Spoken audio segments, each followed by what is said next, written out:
ఇక్కడ భర్తుడు రాముడికి లేని రామలక్షణాలు చెప్తాడు. రాముడు దుఃఖానికి కృంగిపోడట, సొల్లు సంతోషానికి పొంగిపోడట, మళ్ళీ సొల్లు.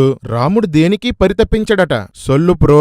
ఎట్టి బాధలకు చెలించడట, సొల్లు మ్యాక్స్. ఇందాక నేను చెప్పాను కదా పట్టాభిషేకంలో ఒక విషయం చెప్తానని, జాగ్రత్తగా వినండి. రండి బాబు రండి, ఇప్పుడేం జరిగిందో మీరే చూడండి. చిత్రకోట థియేటర్లో డ్రామా రాముడు. రే ఎర్రి ఎద్దులు, బురదలో పందులు, వినండ్రా వినండి. రాముడు భరతునితో దశరథుడు కైకేయిని వివాహం చేసుకునే సమయంలో కైకేయికి పుట్టిన వాడికే రాజ్యాధికారం ఇస్తాను అని కైకేయి తండ్రికి మాట ఇచ్చాడు అని చెప్తాడు. ఈ ఒక్క మాటతో దశరథుని కుటుంబమంతా ధర్మ విరుద్ధమైనదని తేలిపోతుంది. మావగారికి మాటిచ్చి కూడా కైకేయి కొడుకైన భరతుడికి పట్టాభిషేకం చేయకుండా రాముడికి పట్టాభిషేకం చెయ్యాలనుకున్న దశరథుడు ధర్మం తప్పాడు. దశరథుడు కైకేయి తండ్రికి మాట ఇచ్చిన విషయం రాముడికే తెలిసిందంటే కౌసల్యకు కూడా తెలిసే ఉంటుంది. రాత్రి పగలు కలిసి పడుకునే లక్ష్మణుడికి తెలిసే ఉంటుంది. భర్త ఇచ్చిన మాటకు వ్యతిరేకంగా రాముడు రాజవ్వాలని కోరుకున్న కౌసల్య కూడా ధర్మం తప్పింది. దశరథుడు రాముడు పుట్టకముందే మాటిచ్చాడు కాబట్టి న్యాయంగా సింహాసనం మీద కూర్చోవలసింది భరతుడే. అలాంటిది రాముడికి పట్టాభిషేకం చేయడానికి భరతున్నే చంపేద్దామనుకున్న లక్ష్మణుడు కూడా ధర్మం తప్పినవాడే. రే రాముణ్ణి తీసుకురండ్రా.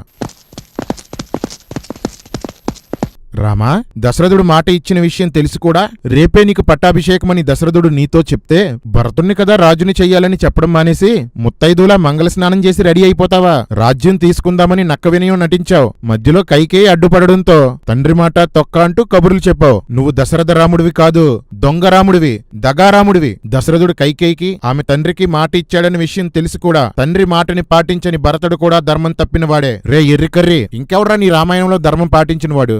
దొంగనా కొడుకులండి, దొంగన ఎవరిని నమ్మడానికి వీల్లేదు.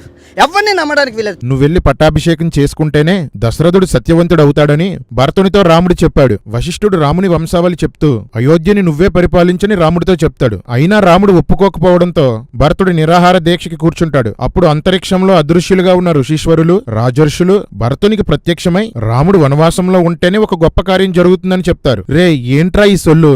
ఉన్న సొల్లుగాలతోనే చేస్తుంటే వీళ్ళెవర్రా మధ్యలో?